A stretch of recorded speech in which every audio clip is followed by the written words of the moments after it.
Assalamualaikum warahmatullahi wabarakatuh.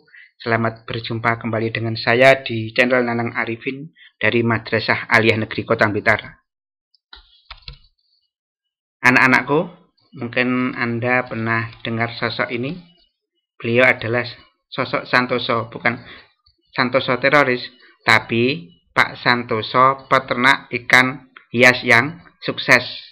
Dia bukan dari keluarga yang kaya raya.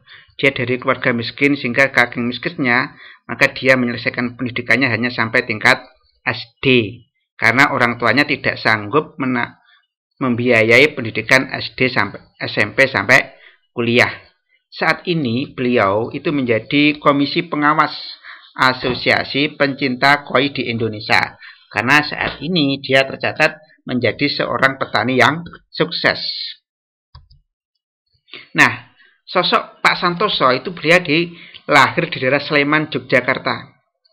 Ketika masih SD itu sekitar tahun 1970, dia karena kekurangan biaya membantu orang tua dengan menjadi caddy tenis. Artinya dia itu membantu orang-orang yang untuk mengambil bola atau orang-orang yang golf itu ya, itu membawakan berbagai macam peralatan golf. Selanjutnya, setelah menikah pada tahun 1993, beliau mengadu nasib ke Jakarta. Tapi di sana dia dapat dikatakan gagal karena dia hanya punya ijazah SD dan tidak bisa melamar pekerjaan.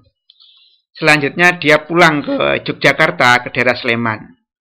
Dan dia pernah pinjam meminta bantuan ikan dari benih perikanan, tapi belum bisa membantu, belum diberikan karena yang pegawainya belum yakin akan kesuksesan Pak Santoso. Akhirnya dia tidak pernah putus asa. Dia kembali ke kantor Balai Benih Ikan dan sama pegawainya dia dijanjikan kalau kamu bisa memperbesar ikan dalam waktu beberapa bulan, mungkin 3 kali lipat beratnya, maka kamu akan saya berikan lagi ikan koi. Ternyata dia berhasil memelihara ikan koi dengan memperbesar yang sangat cepat sekali pertumbuhannya dengan cara memberi makan sedikit demi sedikit, tidak langsung banyak, sehingga makanan itu bisa menjadi daging. Baru pada tahun 1998 beliau melebarkan budidaya ikan koi seperti ini, ikan koi. Akhirnya sukses. Tahun 2007 beliau mengembangkan budidaya ikan arwana. Sampai sekarang dia menjadi orang sukses. Sampai mengekspor hasil produksi ikannya ke luar negeri. Inilah sosok kesuksesan Pak Santoso. Dia itu berhasil merubah status sosialnya. Naik status sosialnya. Dari orang tua yang miskin, dia bisa sukses. Nah, di sini adalah salah satu motivasi saya untuk memotivasi kalian agar berbudidaya ikan hias. Nah, kita materi taat ini adalah membahas tentang budidaya ikan hias.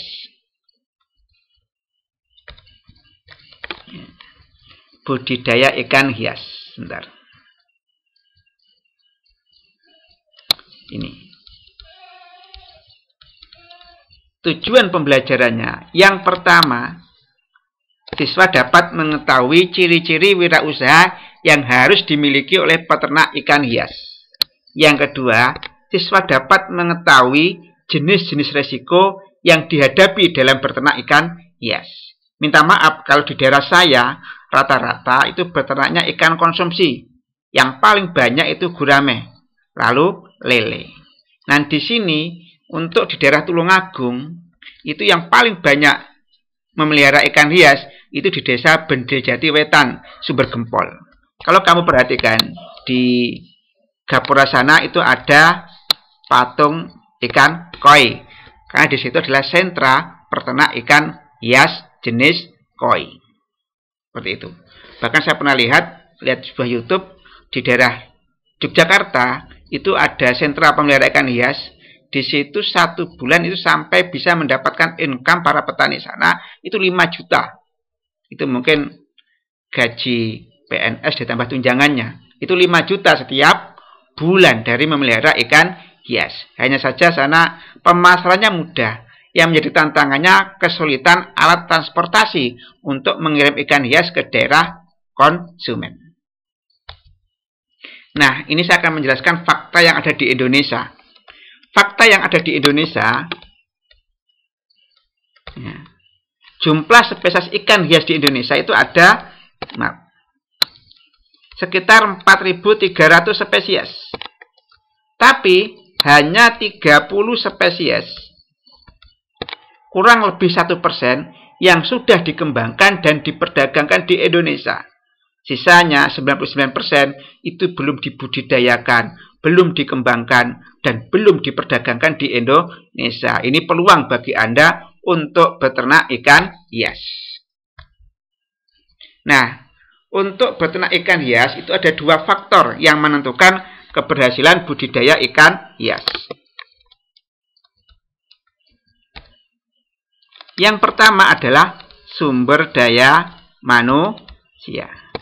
Yang kedua, induk ikan hias. Nanti saya jelaskan satu persatu. Yang pertama, seorang untuk beternak ikan hias agar sukses, itu harus percaya diri. Harus berpikiran positif, berpikiran akan sukses. Yang kedua, berorientasi tugas dan hasil. Yang ketiga, berani mengambil resiko. Sehingga banyak para peternak-peternak ikan, rata-rata dia itu punya hutang di bank, punya hutang di koperasi. Seperti itu, karena untuk permodalan. Selanjutnya, seorang petani ikan hias itu harus punya jiwa kepemimpinan yang baik. Maaf, ini yang pernah disampaikan oleh Bapak Dr. Laitopa di Tulungagung ketika ada sambutan dalam halah HMI cabang Tulungagung, bahwa rata-rata pemimpin-pemimpin daerah yang sukses, kepala-kepala dinas yang sukses, itu memiliki background seorang pengusaha. Selanjutnya, yang kelima, dia itu berorientasi ke masa depan. Dia harus berpikir bagaimana cara memasarkan ikan hias di masa yang akan datang. Maka sekarang orang kalau menawarkan ikan hias itu lebih banyak menggunakan media sosial. Karena penggunaan media sosial itu lebih efektif dalam memasarkan ikan hias. Selanjutnya ini, jujur dan tekun. Sehingga menjadi orang yang dapat dipercaya. Tidak gampang menyerah. Tekun itu tidak mudah menyerah. Original ini. Itu namanya asli.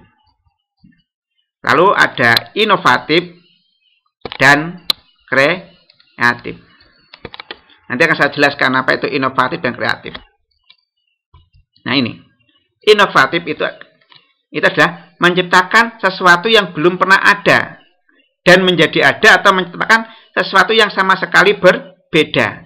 Di sini inovatif, misalnya kamu bisa menemukan jenis ikan hias yang merupakan perkawinan dari spesies A dengan spesies B. Itu inovatif.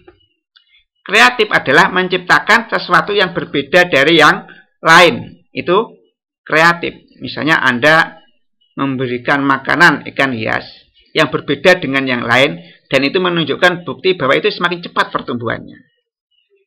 Nah, itu. Selanjutnya, faktor yang menentukan keberhasilan budidaya ikan hias itu ada ini.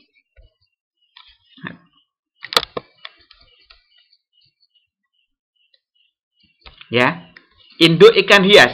Induk ikan hias yang baik adalah mampu memproduksi benih. Dia punya kesuburan yang tinggi sehingga bisa memproduksi benih. Yang B, sangat responsif terhadap makanan buatan yang diberikan.